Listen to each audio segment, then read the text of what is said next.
আমি অনেকক্ষণ ধরে আপনাদেরকে জিজ্ঞেস করেছি তৃণমূল কার মুখের উপরে আলো ফেলছে আর বিজেপি কার মুখের উপরে আলো ফেলছে। कटरीना कैफ का एक तो फिल्म था।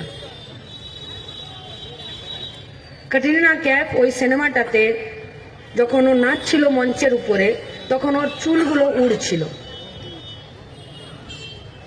সম্ভবত ধুমের কোনো একটা সিকোয়েন্সের সিনেমাতে। আর ক্যাটরিনা कैफের চুলগুলো যখন উড়ছে তখন ক্যাটরিনা कैफকে দেখতে খুব সুন্দর লাগছে। কিন্তু আমরা যখন মোটর বাইকে উঠি, আমরা যখন মঞ্চে দাঁড়াই, আমাদের কিন্তু চুল ওইরকম সুন্দর করে ওড়ে না ভাই।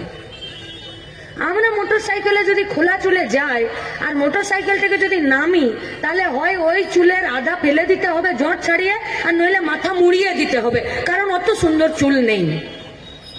কিন্তু এদের মঞ্চে যখন এরা চাপে তখন এদের চুলগুলো খুব সুন্দর উড়তে থাকে, এদের জামা কাপড়গুলো উড়তে থাকে। তো এটা কেন হয়?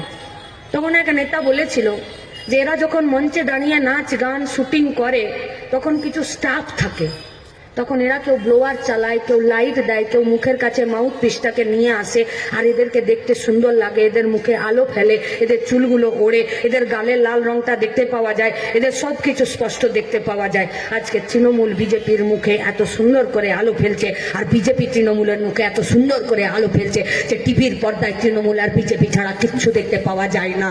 তাই এদের আলোর বাইরে যেটা পশ্চিমবঙ্গের গ্রাম বাংলায় আলো আছে, এদের আলোর বাইরে, টিভির আলোর বাইরে পশ্চিমবঙ্গের পাড়াতে যে আলোটা আছে, সেই আলোটা ওই আইসিডিএস এর দিদি থেকে শুরু করে স্কুল পর্যন্ত যারা ভুক্তভোগী তাদের মুখে পড়ছে।